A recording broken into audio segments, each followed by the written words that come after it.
Today we're taking a quick look at Calvin Marcus's book Conspiracy of Asses. This book was published in the year 2021 by the good people over at Triangle Books.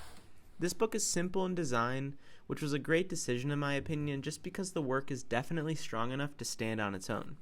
I love the bold green cloth-bound cover as it really sets the tone for what you're about to get yourself into.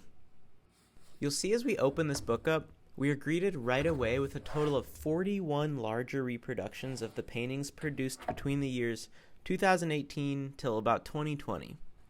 On the right-hand side, we get the photo of the work, and on the left side of the spread simply just has the title and date. This body of work is kind of hard to classify as a specific series like his soldier paintings, as his subject matter varies throughout the book, but it feels more like Marcus was strictly working with the goal of just creating a successful painting. We get to see a diverse selection of subjects including animals, humanoid figures, interiors, and landscape-like spaces.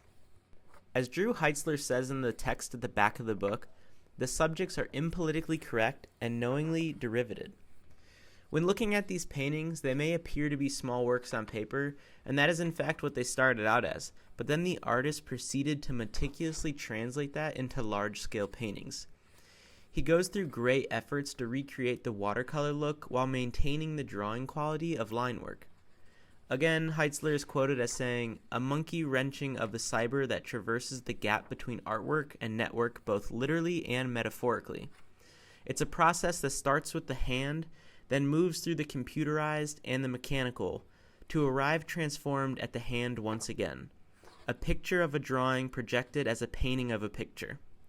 And it's very apparent that the surface and scale are two very important aspects of his practice. We'll see a collection of works that appear to be more abstract but still lean on the more representational side of the spectrum, along with paintings that even seem to directly reference other artists' work, like Albert Oehlen with his tree and sky painting, or Rudolf Stingel with his painting Orange Room.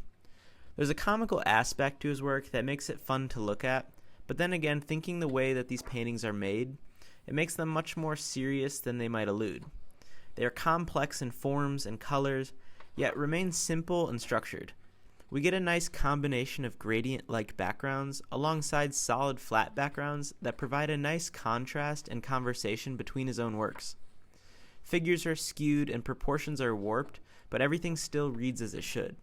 There's enough wonkiness to recognize what it is, yet still be thrown off by it. Marcus has famously said, "I want my voice in art to be far from polite." These works in this book are extremely different from some of his older works, and are very different from the work in his new show of fighter jet paintings at Karma. But he does this to retain his creative freedom.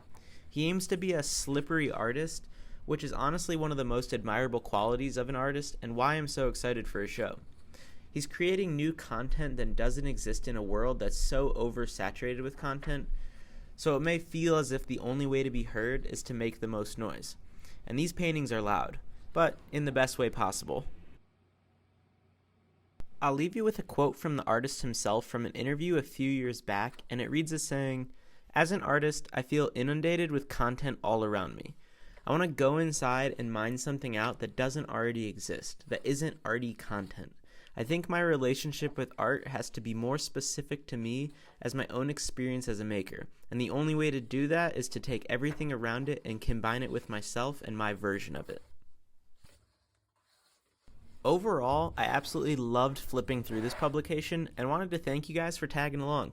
If you didn't mind me adding to the noise of this content-filled world, please consider subscribing and let me know in the comments what you thought of his work. And if there's an artist book you'd like me to showcase, I'll definitely do my best to make that happen. If you're in New York, definitely make sure to check out the new Calvin Marcus show at Karma Gallery titled "Give Up the Ghost," and I'll see you guys next week.